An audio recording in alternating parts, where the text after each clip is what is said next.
Hello বন্ধুরা, কেমন আছো তোমরা সবাই? আশা করছি অনেক অনেক ভালো আছো।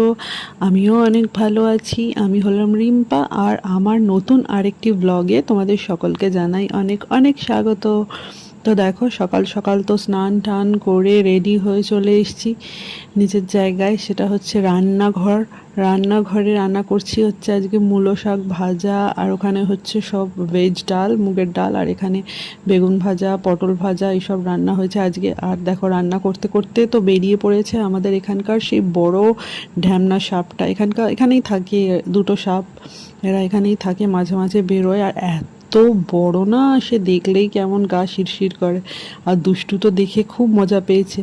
তারপরে তো দুষ্টুকে একটা কলা দিয়ে দিয়েছি, মানে কলা খাচ্ছে কত আমি জানি না, তাকে নিয়ে রং ঢং করেই তো সে অস্থির। মানে সেই খাবে একটু, ফেলবে একটু, আমাদের খাওয়াবে একটু, এরকম করেই হচ্ছে ওর খাওয়া। ও যেরমভাবে পছন্দ করে সেরমভাবেই ওকে বলি যে ঠিক আছে, কোনো অসুবিধা নেই, তোর যা খুশি কর। সব সময় নয় অবশ্যই। তারপরে এখন তো আমার এটা একটা বাজে নেশা হয়েছে, বেলার দিকে করে একটু কফি বা চা কিছু খাওয়াটা। তো যাই হোক, একটু খেয়ে নিলাম। তারপরে আবার ব্যাক টু ওয়ার্ক, মানে হচ্ছে রান্না করতে লেগে গেছি আবার। কারণ আমাদের রান্নার না একটু চাপই থাকে বলতে গেলে। কারণ সবার রান্না দুরকম, ভাত হয়, তারপরে চিনি সন্দেশের খাবার। দুষ্টু বুড়ির জন্য যদিও আমার মানে সেভাবে আলাদা করে কিছু করতে হয় না। যা ধরো আমাদের ডাল হয়, ওই ডাল দিয়েই ওকে খাওয়াই, পেঁপে সেদ্ধ, শাক ভাজা, মানে লঙ্কা ঠঙ্কা দিই না, ওইভাবেই আমরা রান্নাটা করি। তো আমার মেয়ের জন্য আর কি আলাদা করে সেভাবে আমার খাটাখাটনি খুব একটা হয় না। কিন্তু ওই টাইমে চিনি সন্দেশের খাবার করে দেওয়া, ওদেরকে খেতে দেওয়া, তো ওকে চান করানো, এই সবটা নিয়েই বেলার দিকটা আমাদের না বেশ চাপে কাটে।